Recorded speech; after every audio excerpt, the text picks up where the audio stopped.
Hello guys, welcome back to my channel. This is the second reaction about Mom of 5.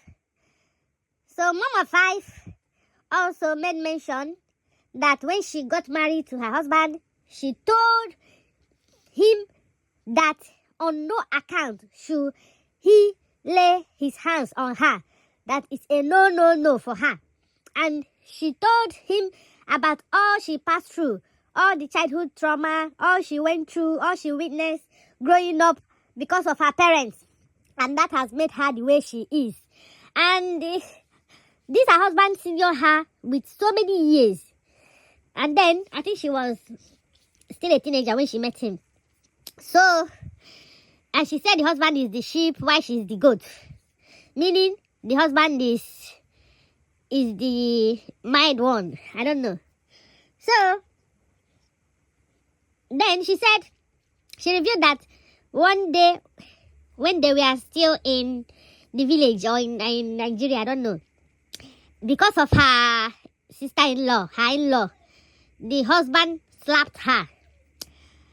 And then she reacted by going in to get a knife, and she went loca, and so that made me think that after all the warning she gave to the husband during the dating period, he still went ahead out of anger. And you know that this may be during the wedding period or traditional period, and this normally happens. In-laws, if they don't scatter marriage at the beginning, most of all these in-laws, they feel that you are coming to take their brother away from them. And then they will put trouble in between you and him to cause commotion. They will gossip about what you said or what you didn't say, or what you did or what you didn't do, or what you are supposed to do or what you are not supposed to do. There was a marriage that happened in my place that the marriage ended the same wedding day.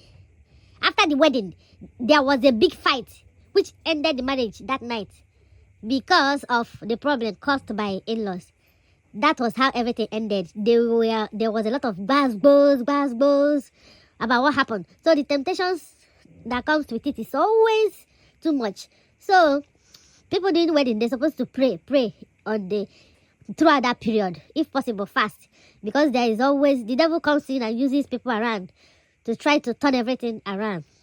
So she said that Mom of 5 said he slapped her and she rushed in to get a knife. And then, maybe the husband ran. He took to his heel. And I'm sure that he will never forget that day. He will be like, what have I gotten myself into? And I'm just wondering how the look on her face will be. There's somebody that will get a knife. You will know that this person cannot dare. That they are just trying to frighten you.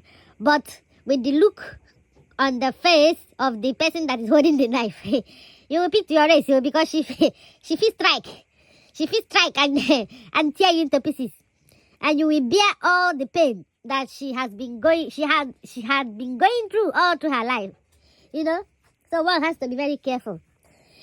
And then I just hope and pray that he hasn't tried it again all through those years. Because once you are hit by a man, just know that any little thing, you will get another one. So if people are still dating and it happened, you better pick your race.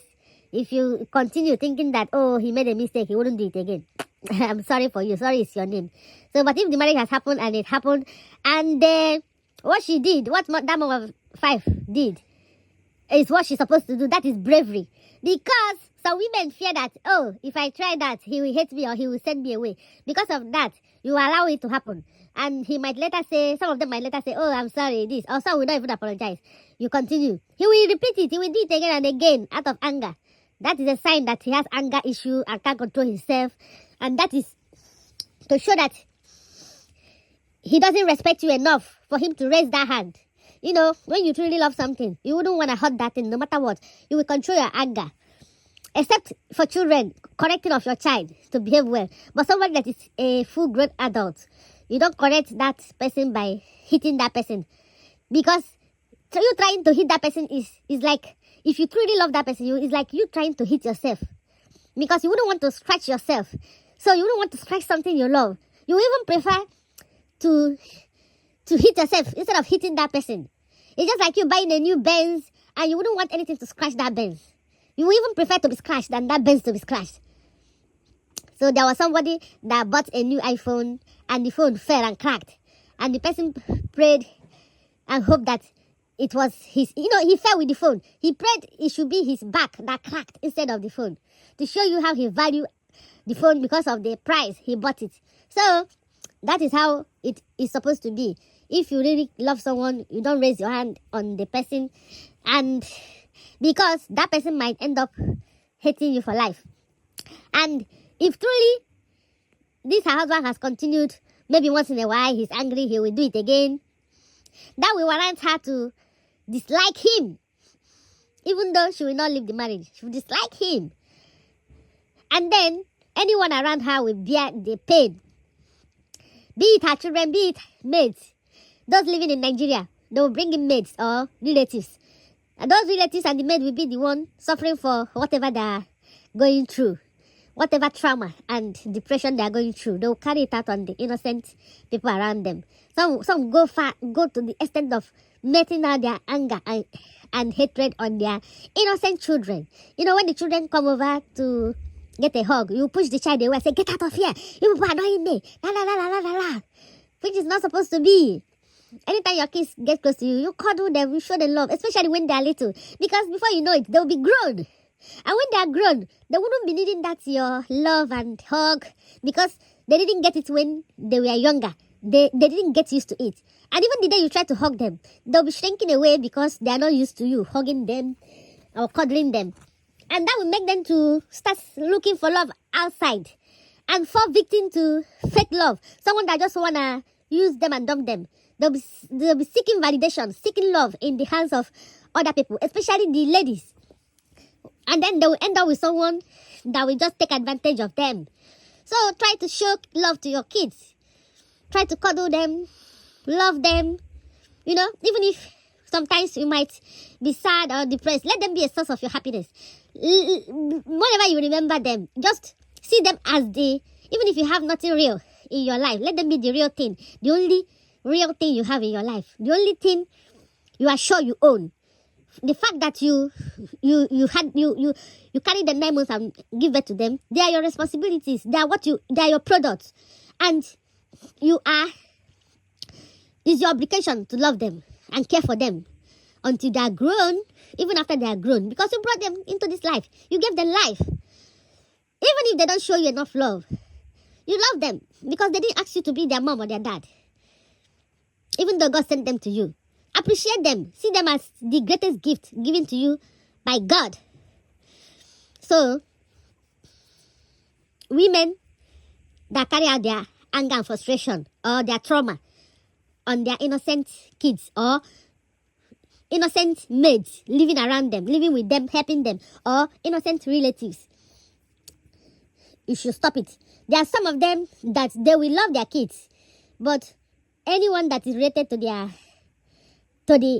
husband, maybe the man that is showing them pepper, they'll be melting out their anger on them. Them too, they are innocent. It's not their fault. They didn't ask their uncle or their brother to do those things. You shouldn't hate on them. Show them love because they are innocent. It's not good to pass your anger you got from someone, caused by someone to someone else, to an innocent person. So, even if you didn't get enough love and cuddle from your parents, try to give it to your children because you know the right thing. They didn't know better. In this generation, whatever we find inconvenience and whatever we find out that we didn't get, if we can achieve those things, let us pass it over to our children. Let's show them love and care so that they will grow up spreading love and care to the next generation, to people around them, to their children unborn. Let us change the narrative of whatever that wasn't correct, whatever our parents didn't do well, especially our fathers. Whatever pain our moms went to, let us, wherever they are, they'll be wanting us to correct everything. So, like I said, you can't expect a woman in pain to show love. So, let us teach the men, our sons, how to show love. So that, because when a woman is loved right, she will also spread her love among the family. Because women are the heart and center of the family. Any family that the mother is absent, there is always sadness there. The mother is meant to spread love among the whole family.